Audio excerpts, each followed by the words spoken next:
Sorry, yes, hi. I was wondering what your thoughts were on conscious reincarnation. Yes. I study with a Buddhist meditation group, and the head of the lineage consciously reincarnates and takes his place. Karmapa? Karmapa, Sure. yes. And now that those techniques are more widely available in the West, then obviously there's more opportunity for people to consciously reincarnate. Yeah.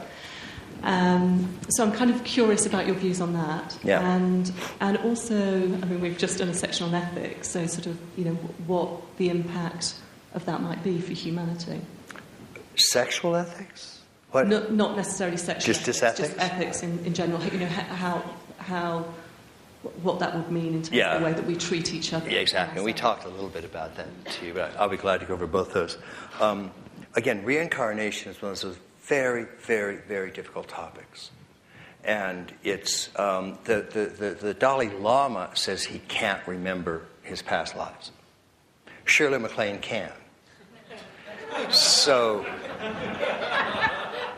already we've got a little bit of a problem there, if you know what I mean.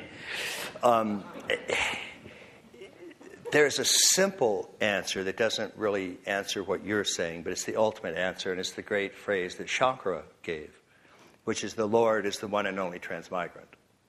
The only thing that transmigrates is I amness. And so that is something you will eternally be reborn, because there is only one I amness. Now that's the other thing to remember. I have a sense of I amness, you have a sense of I amness, and so on. But that I amness, that pure empty knowing, that vast open I amness, is free of objects.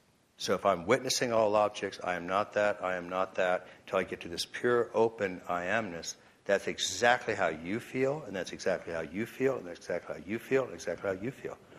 The overall number of I amnesses is one. Erwin Schrödinger had a wonderful phrase, co-founder of modern quantum mechanics.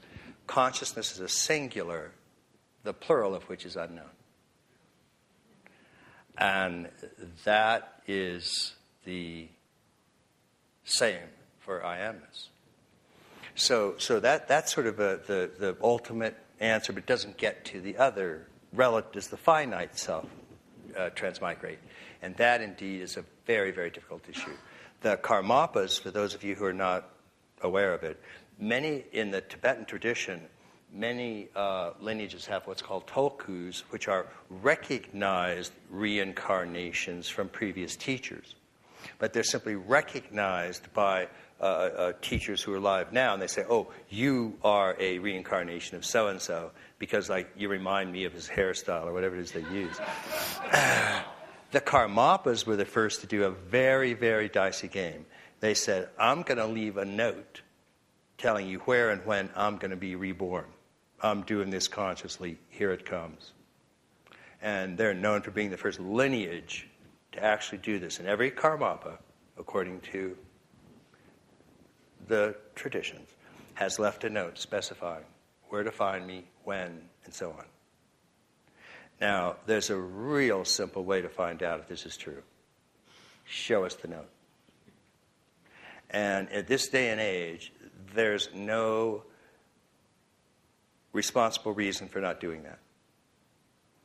Not doing that is a power trip.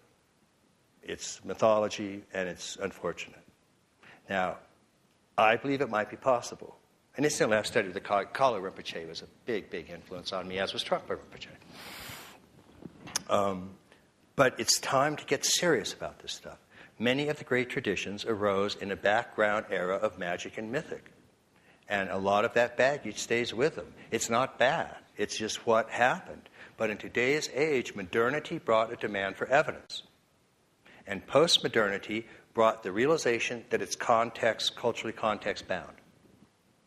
That's why in the Western tradition, you can find deeply, deeply enlightened saints and sages like St. Teresa of Avila, St. John of the Cross, Meister Eckhart. When they're having interior visions, not one of them has had a vision of an angel with 10,000 arms. Avalokiteshvara doesn't just reside in the East. But that form does, because that's the part that's contributed by the cultural context, the lower left quadrant. So we have to show evidence, and we have to show an understanding of cultural contextness, or we're dead in the water.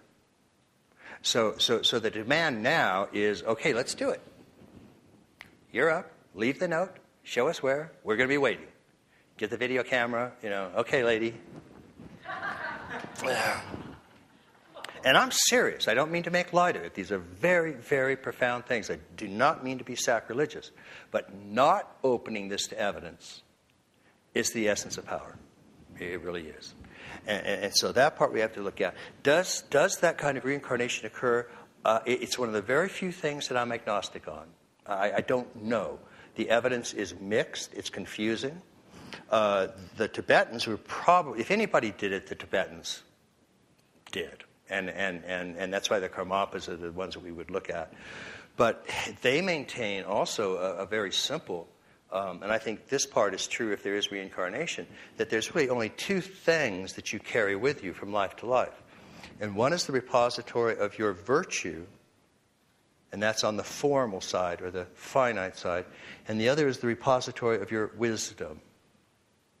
Now, wisdom in Buddhism is, in most of the traditions, is defined in one way: your capacity to understand emptiness.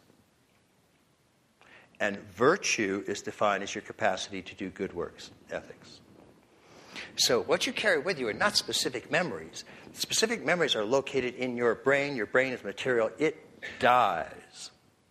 So now that's the general notion of this. It's not, I remember being, a slave working on the pyramids or stuff. So you have to be very careful about that. Some people think that they do have specific memories, and we just don't know about that. It's very hard to get into that. But I think if there's reincarnation, the notion that you carry the repository of your wisdom and your virtue makes sense. And it also explains one of the most difficult things that developmental psychologists face. We have no idea why people transform. Seriously, at the real bottom line, nobody knows why anybody does anything, but they really don't know how you transform. Some kids come in, anybody who's a parent has 3 children knows that they come with souls, and they are 80% formed. And you treat them all the same, and you've got a doctor, a bank robber, and a serial murderer. And it's absolutely mind-boggling. And the easiest way is to just say reincarnation. They come with this repository.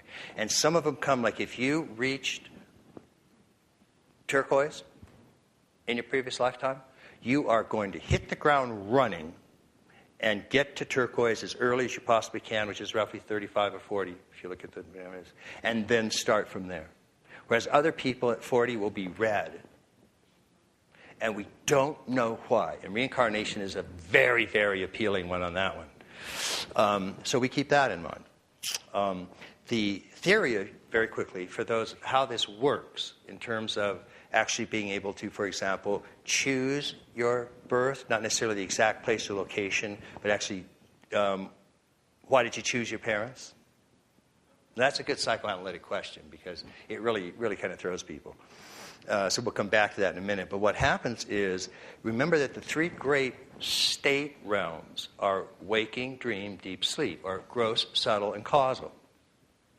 And it's maintained that in the subtle state, you have a subtle body. And that subtle state and subtle body is not present just in dreaming. It's present in meditation with form, savi, kalpa. It's present it's the body that carries you from life to life. In other words, the Bardo realm is the dream realm. It's the same subtle realm.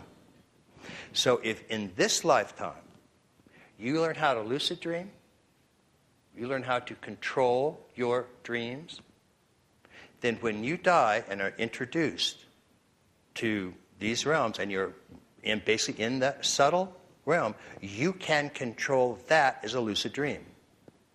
That's the theory. It makes a certain amount of sense if you buy it up to that point. So what's maintained is that you then get to the point where you're about to be reborn, and more is kind of a vision, kind of a dream image. You see the parents and you're attracted to them for one reason or another. And in a perfect Freudian way, is that you can read this in the Tibetan Book of the Dead, at the point that this happens, they are, of course, making love. And you have that image, and you try to step between them and separate them. Because if you're a boy, then you're attracted to the mother and not the father. And you step in, and the moment you step in, you're conceived. So you've selected your parents. And so it's always a really good thing, even if you're doing sort of psychotherapy, even whether you believe in reincarnation or not, and you've gone, and after the first 4 years of working with mom, you basically just say, why did you choose your mother? Because if this is true, you chose your parents. Now, why did you do that? And in an age right now where we're so used to blaming everybody for what happens to us, just do it as an exercise, if nothing else. Why did you choose your mom? Why did you choose your dad? And then what would you say to them under those circumstances to repair it? So that's very interesting. So that's the theory of how it happens. That's the body in which it's said to happen. And it continues without choice. Even though you can lucid dream, you still haven't mastered the causal. So you can choose it, lucid dreaming, but you're still going to be reborn. The theory is, if wakefulness is penetrated from waking to the dream state while you're alive. Therefore, you can carry wakefulness into the bardo and not get distracted. Other people who can't do that, when they get into the bardo, it's all unconscious, and they are just buffeted by these forces without any control. So that they're just willy-nilly by their own karma, forced in this kind of situation. If you've pushed wakefulness during your life, if you've pushed wakefulness from that waking state into the dream state, you can control that part of the rebirth process. If you have pushed wakefulness into the causal, and we have meditative experience, EEG brain machine evidence for this. Long-term meditators, 20, 25 years, show upper right evidence of maintaining wakefulness into the deep dreamless sleep state. And they subjectively report a tacit awareness in the deep dreamless state. Now, if you've done that, you're getting very close to what would be called basically permanent realization. Doesn't mean you're perfect, because there are other things that could be going on. But wakefulness has penetrated gross, subtle, and causal. Now, under those circumstances, you are, in a sense, bodhisattva, in the realized way, and then you have a choice of whether to be reborn or not. Of course, you choose to be reborn because you made a promise not to disappear into nirvana. That's a fundamental bodhisattva vow, is not to turn away from another human being under any circumstance. And so you will choose to be reborn, but as in the lucid dream, you'll have a great deal of control over it. That's the theory. Evidence very hard to come by. Much of that makes a certain amount of sense to me, but it's one of the things that I don't, obviously, if you're trying to just get across even developmental stages to Harvard Graduate School of Education, you try to leave out the Shirley MacLaine part.